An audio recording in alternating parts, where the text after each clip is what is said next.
Good morning और students. आज हम आप लोग को मेमोरी ग्लैंड्स यानी ब्रेस्ट यानी स्तन ग्रंथियां के बारे में बताएंगे। स्तन ग्रंथियां क्या होती हैं?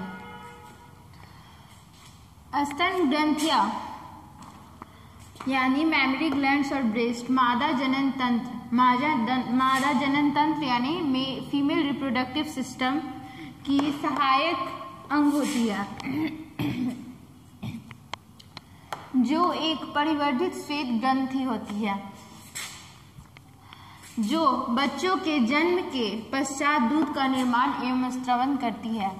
स्तन ग्रंथिया में को हम श्वेत ग्रंथि भी कहते हैं और इसमें ये स्तन ग्रंथिया जो होती है ये अपना काम बच्चे के जन्म के बाद ही ये अपना काम करना शुरू करती है यानी दूध का स्रवण करना शुरू करती है।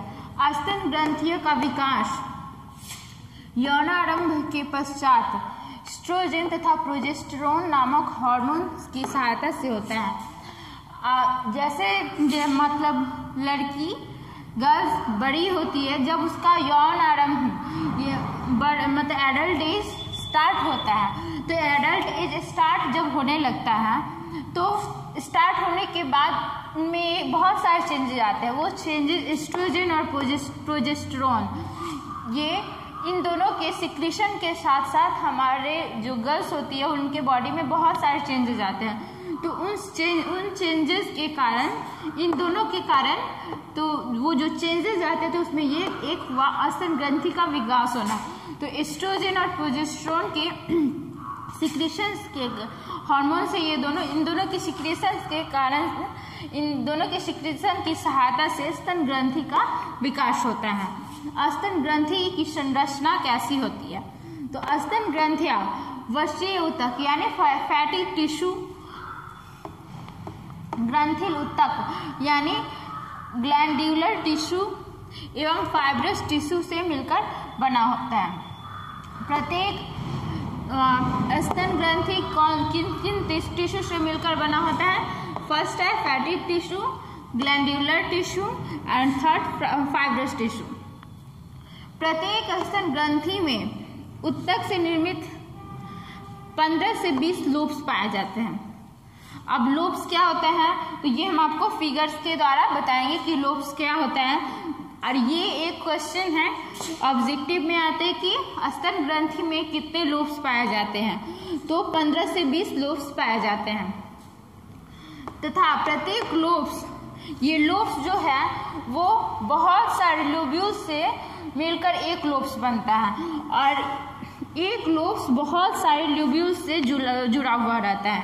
ठीक है, तो और फिर है मेमोरी ग्लैंड्स में एम्पुला मेमोरी ग्लैंड्स का एक पार्ट हुआ जिसमें और मेमोरी ग्लैंड्स में जो एम्पुला है वो निप्पल के जस्ट पीछे उपस्थित होता है। तो उसका काम होता है कि दूध को इकट्ठा करना, संचित करने का काम एम्पुला का होता है। अब है प्रोसेस ऑफ मिल्क प्रोडक्शन यानी मिल्क का स्रवण कैसे होता है।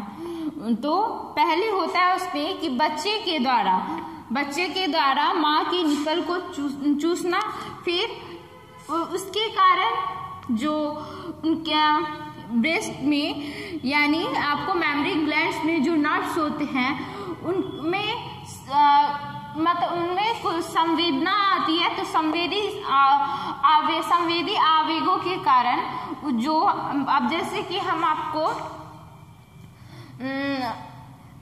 नर्वस सिस्टम में बताए हुए थे कि हम बहुत सारे नर्वस सिस्टम में 3 नर्व्स बताए हुए थे। तो वैसे मेमोरी ग्लैंड्स में भी नर्व्स पाए जाते तो उस नर्व्स के द्वारा जब बच्चे के द्वारा निप्पल को चूसा जाता है तो मतलब संवेदीगत तंत्रिका द्वारा संवेदी अंगों का हाइपोथैलेमस तक ये संवेदी अंगों का आवेग पहुंचता है। फिर उसके बाद वहाँ से हाइपोथैलेमस तक पहुँचने के बाद हाइपोथैलेमस में उपस्थित एंटीरियर अग्रपीयूष ग्रंथि, इसको इंग्लिश में कहते हैं एंटीरियर पिट्यूटरी ग्लैंड।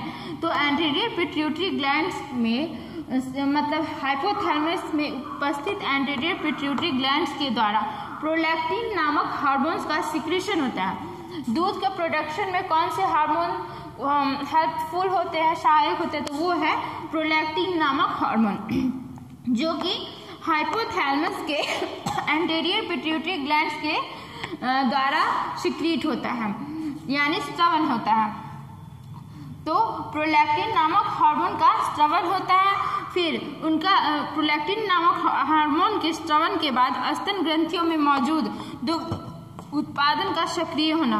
तो जब प्रोलैक्टिन नामक हार्मोन सिक्रीट होते हैं तो जो जिसकी सहायता से दूध का उत्पादन होता है वो सभी एक्टिव हो जाते हैं और फिर उसके बाद दूध का उत्पादन होता है। इसको अब इसके बाद हम आप लोगों को फिगर डायग्राम के द्वारा बताएंगे, यानी स्तन की संरचना बता रहे हैं और उसमें प्रोसेस को समझाएंगे।